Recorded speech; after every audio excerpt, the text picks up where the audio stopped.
ഇത് നമ്മുടെ ഏറ്റവും പ്രായം കൂടിയ അമ്മയാണ്, 96 വയസ്സുണ്ട്.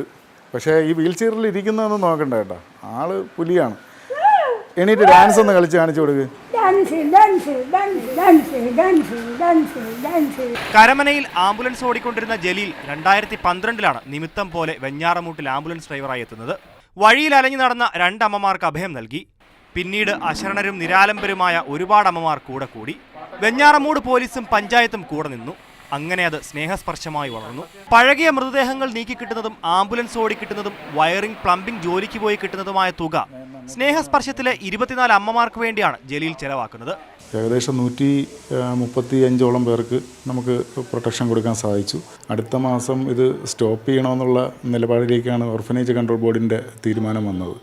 എന്നുവെച്ചാൽ വാടക കെട്ടിടത്തിൽ പ്രവർത്തനാനുമതി നിഷേധിച്ചുകൊണ്ടാണ് അവർ അങ്ങനെ ഒരു ഓർഡർ തന്നെ എടുത്തത്. ഒരു ബിൽഡിംഗ് വെക്കണമെന്നുള്ളതാണ് ഇപ്പോൾ ഏറ്റവും വലിയ ആഗ്രഹം. ഈ അമ്മമാർക്ക് പാർക്കാൻ സ്വന്തമായ ഒരു കെട്ടിടമെന്ന ഉദ്യമമായിരുന്നു ജലീലിന്റെ മനസ്സിൽ.